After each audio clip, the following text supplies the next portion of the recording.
Hello everyone! Version 3 of 3.2 beta is here and changes are unexpected. Before we dive into the Castorice changes, a quick reminder. If you enjoy Honkai Star Rail leaks and want to stay ahead of upcoming characters, consider subscribing. It really helps out, and you won't miss any future updates. Now, let's talk about Castorice. She just got some adjustments in the version 3 beta, and while she's still a strong character, these changes make her slightly different from what we originally expected. Some of the nerfs might seem concerning at first, but in reality, she's receiving a more balanced playstyle. However, despite these buffs and tweaks, surprisingly, she isn't looking as dominant as the Herta or Aglaea. The biggest and most obvious change is the nerf to her dragon's multiplier. It's been reduced by about 20%, which lowers its overall damage potential. But before you start panicking, the rest of her kit has been adjusted in ways that could compensate for this loss. One of the most significant buffs is how healing now contributes to her charge mechanic, not just overhealing. This is a major improvement since it means Castorice can build up her charge faster in fights without being fully reliant on excess healing. The charge gain per healing instance was reduced from 15% to 12%, but now that every bit of healing counts, this actually results in more consistent uptime for her mechanics. Her dragon's speed has been increased from 140 to 165, which means it will take turns more frequently. Before this change, the dragon had just under 200 SPD, making its downtime longer than expected. Now, with this increase, it should act at least twice per cycle with proper healing support, keeping its presence much more active in fights. Another key change is to her skill, which now consumes 30% of the team's HP instead of 40%.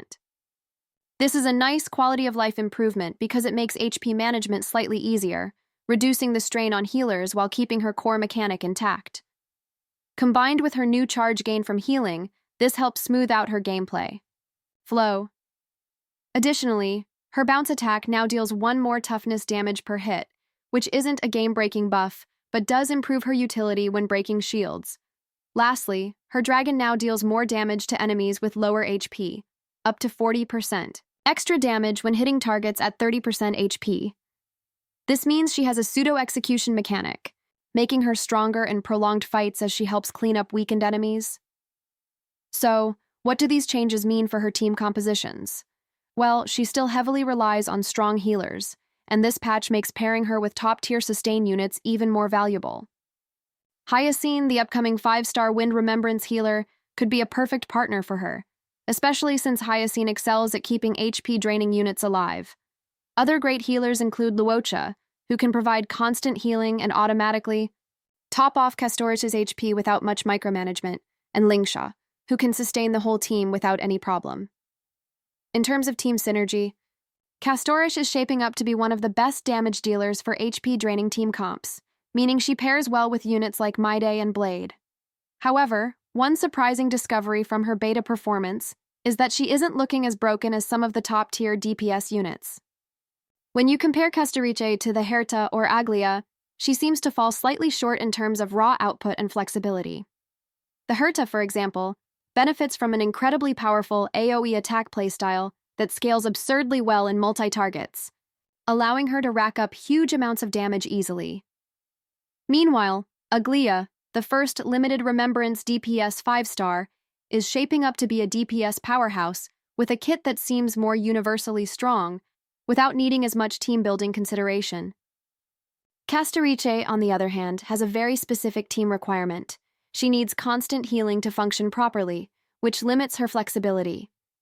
If you don't build around her correctly, she can feel underwhelming compared to the other top-tier DPS units. That being said, Castorice is by no means weak. In the right team, with the right support, she can absolutely dominate. The issue is just that she doesn't seem to be as plug-and-play as some of the best units in the game. So, is Castorice still worth pulling? Yes, but only if you have a team that can properly support her. The beta changes have definitely helped refine her playstyle, making her dragon more active and reducing some of the HP drain burden. But if you're expecting a character that completely takes over the meta like the Herta or Aglaea, she might not quite reach that level. Either way, we're still in the beta phase, and more changes could come before release. So, if anything shifts in her balance again, I'll be sure to keep you updated. Would you still pull for Castorice despite these nerfs and adjustments? Let me know in the comments. And as always, if you want to stay updated on Honkai Star Rail leaks, make sure to subscribe.